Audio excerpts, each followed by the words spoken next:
एक बार महर्षि दुर्वासा अपने शिष्यों के साथ जा रहे थे। मार्ग में उन्हें देवराज इंद्र मिले। इंद्र ने महर्षि दुर्वासा और उनके शिष्यों को विनम्रता पूर्वक प्रणाम किया। महर्षि दुर्वासा प्रसन्न होकर अपने गले का माला देव इंद्र को पहना दी।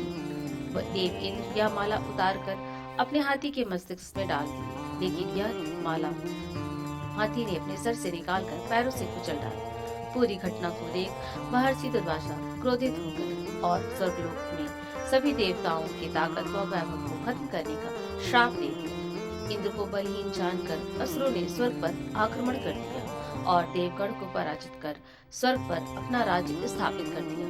तब इंद्र अन्य देवताओं के साथ ब्रह्मा जी के पास गए। ब्रह्मा जी बोले, देव इंद्र, आपने भगवान विष्णु की भोग रूपी फूल का अपमान किया है, अतः आपको भगवान नारायण के पास जाना चाहिए। उनके आशीर्वाद से ही आपको खोया हुआ वैभव पुनः मिल सकता है।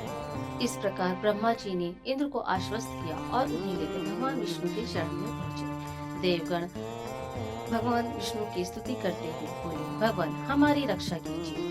महर्षि दुर्वासा के श्राप के कारण हमारी सभी ताकत व वैभव नष्ट हो गए हैं और दैत्यों ने हमें पराजित कर स्वर्ग पर अधिकार कर लिया है। भगवान विष्णु त्रिकालदर्शी हैं, वे पल भर में ही देवताओं के मन की बात जान गए। तब वे देवगढ़ से अपने वैभव को लौटाने के लिए दानवों से दोस्ती कर उन्हें अपने साथ मिलाकर समुद्र मंथन करने को बोले। उन्होंने समुद्र की गहराई में छुपे अमृत के कलश और मणिरत्नों के बारे में बताया और उसे पाने से ही सभी फिर से वैभवशाली हो जाएंगे।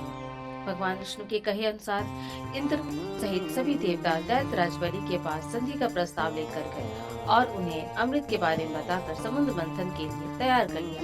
समुद्र मंथन के लिए समुद्र में मंत्राचल पर्वत को स्थापित किया कर वासुकी नाग को रस्सी बनाया गया। मंदराचल पर्वत को मंथन के लिए भगवान विष्णु ने कूर्मा एक कछुए का अवतार लिया। तत्पश्चात दोनों पक्ष अमृत प्राप्ति के लिए समुद्र मंथन करने लगे। अमृत पाने की इच्छा से सभी बड़े जोश और वेग से मंथन कर रहे थे। सहसा तभी समुद्र में से कालकूट नामक भयंकर विष निकला। उस विष की अग्नि से दशों दिशाएं जलने लगी। समस्त प्राणी में हाहाकार मच गया। देवताओं और दैत्यों सहित ऋषि मुनि मनुष्य गंधर्व यक्ष सुपक्षी आदि उस विश्व की गर्मी से जलने लगे। देवताओं ने सृष्टि को बचाने के लिए भगवान शिव से प्रार्थना की। विष के प्रभाव को देख भगवान शिव ने भयंकर विष को अपने हथेलियों में भरा और उसे पीने लगे। यह देख माता पार्वती ने भगवान विष्णु के गले पर हाथ रख दिया, जिससे विष अंदर ना जाकर उनके गले में ही रुक गया। विष के प्रभाव के कारण भगवान शिव का कंठ नीला पड़ गया, जिससे वे संसार में नीलकंठ के नाम से प्रसिद्ध हुए। इस तरह भगवान शिव ने पूरे संसार को नष्ट होने से बचाया। विष ग्रहण करते समय कुछ बूंदें धरती पर गिरी और इसका अंश आज भी हमें धरती पर सांप, बिच्छू, जहरीले कीड़े मकोड़ों में देखने को मिलता है।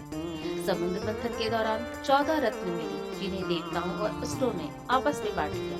फिर अमृत कलश निकला, जिसे भगवान विष्णु ने मोहिनी रूप धारण कर देवताओं को पिला दिया, जिससे उन्हें पुनः उनके स्वर्ग की प्राप्ति हुई। विषपान की वजह से भोलेनाथ का शरीर बहुत तप रहा था। तब वह शीतलता की खोज में हिमालय की तरफ बढ़े और मणिकूट पर्वत पर पंकजा और मधुमती नदी के संगम पर एक वृक्ष के नीचे वर्षों तक समाधि लगाए बैठ गए। सभी देवताओं ने उनका जलाभिषेक किया। तब उन्होंने अपने नेत्र खोले और हिमाचल चले गए।